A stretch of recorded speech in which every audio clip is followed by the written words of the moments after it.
So what I'm going to be talking about is so simple that every single person watching this video can start a daily mindfulness practice starting from today. Hi, my name is Toshada. I'm from Mumbai, India. My favorite self-care activity is calligraphy. Welcome to Psych Diaries. Hi, welcome. Nice to meet you. My name's Ro. I'm a psychologist from Sydney, Australia, and today we're going to talk all things mindfulness. Before we get started, I'm mindful of the fact that I'm sweating, so be right back.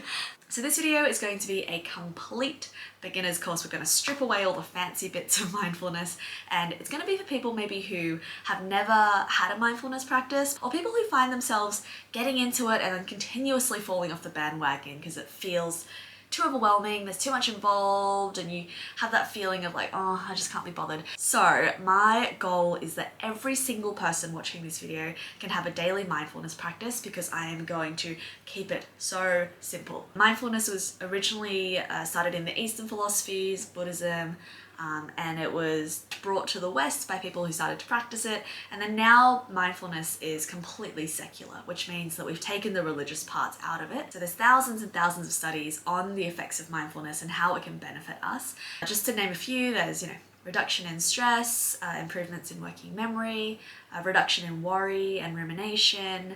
I think people who practice mindfulness generally describe this sense of feeling a little bit more free and light and not as easily dragged away by their emotions.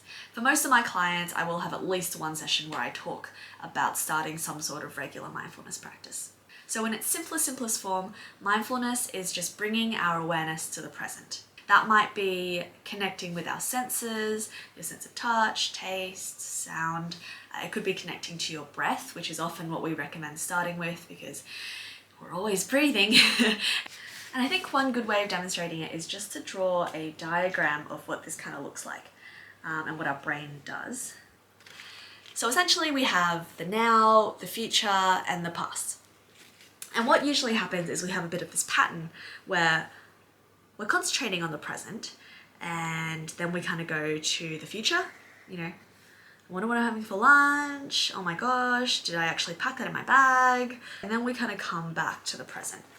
And so that might look a little bit like that.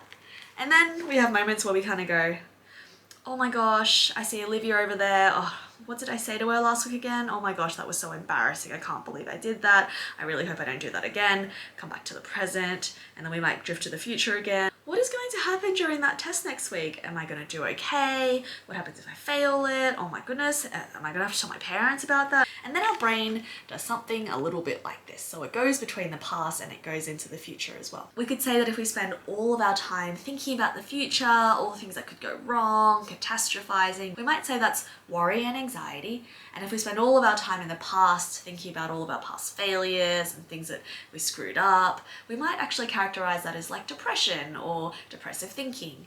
And the idea is that we don't want to spend too much time in the past or the future. We want to spend most of our awareness in the present moment, the here and now. Mindfulness is about reconnecting to the present moment, bringing our awareness back in, because it's the only time that we can enact change. And if we really want to live life and be present and enjoy life, like, we have to be here and we have to be aware of it. I think all of us have had experiences of being unmindful, and sometimes they're helpful, for a long car ride. Maybe you were thinking about what you were going to make for dinner, riding on the bus to school, and you're thinking about, the party that you had last weekend, reflecting on how fun it was. There are times when being not so mindful is fine, but if we spend too much of our time being dragged into the future, dragged into the past, then we're not really living our life, are we? I think with technology and social media, it makes it really easy to not be mindful, because there's no need to actually just sit there and look around and be mindful of our thoughts. I'm going to give you 3 very, very simple practices to increase your ability to bring your awareness back. So mindfulness is not about clearing your mind of thoughts or like forgetting everything and having a blank slate. Mindfulness is just the practice of noticing when our mind has drifted and to gently, non-judgmentally bring it back in. So it is not a failure if you notice that your mind has drifted. That's what minds do. Just notice, oh, we've drifted, and just gently bring your awareness back to the present moment. And the act of mindfulness is not how long we can stay in the present moment. Successful mindfulness is just being able to notice and bring back, notice and bring back. It's like going to the gym. Over time, you start to build those mindfulness muscles and you get better at noticing when your mind is drifted, and you get better at being able to detach and come back to the present moment. We are always going to have thoughts, we are always going to have emotions. That's human. And so if you were like, oh, I haven't thought about anything in the last half an hour, I would be rather concerned. The idea is not that we just don't have thoughts. We are aware of the thoughts, we know the thoughts are passing by, but we're just better able to detach from them. And there are several metaphors that people use, such as you're standing on the train station, thoughts are like trains. Instead of hopping on every train and like going down that pathway, you just kind of notice that the trains are passing by. So I have 3 techniques I want to teach you that are simple and anyone can do. First one is called the 5, 4, 3, 2, 1, and this is a really good, it takes like 30 seconds to a minute. It connects you with your 5 senses, and it's a really good reset. If you just want something quick, you've noticed that your mind's drifting, it's kind of difficult to touch, you just want to kind of ground yourself in your body again. The idea is that we look around whatever space that we're in and we pick 5 things that we can see. I see this leaf, a lamp, water bottle, tissues, and carpet. I think that's 5. And then 4 things that you can touch. And I don't need you to like reach out and touch things. I just want you to be aware and start tuning into your body and the sensations that you can feel. So for instance, I can feel my foot digging into my sock and it's causing a bit of pain. I can feel the pressure of me sitting on this cushion. I can feel my hair resting against my shoulders, and I can feel my nose tickling. Then 3 things that you can hear. I can hear my clock ticking, the kind of gentle pattering of rain.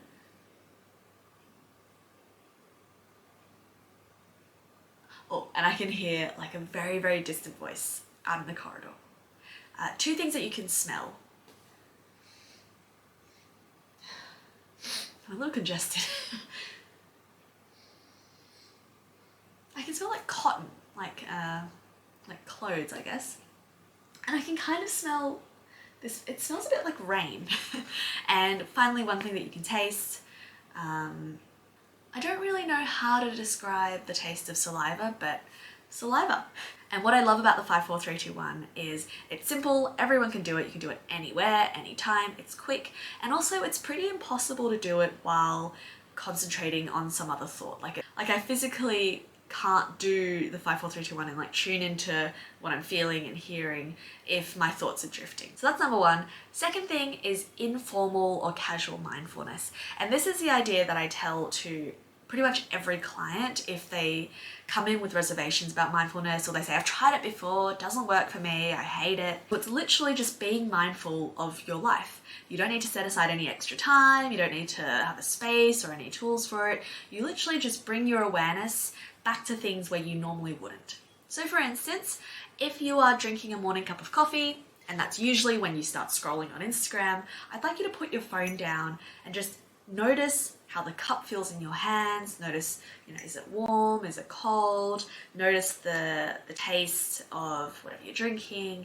Notice the sensation of it in your mouth as you swallow, if you feel it. Notice the smells. Notice, is it thick? Is it liquidy? Notice what you're seeing. And you can do that, in a minute. When you first start doing it, it's really weird. It's really surreal. You start noticing like houses and shops for streets that you've walked by for years and never noticed. And it's a really trippy experience. Just once a day, pick 1 or 2 minutes to just tune in and be mindful of your daily activities.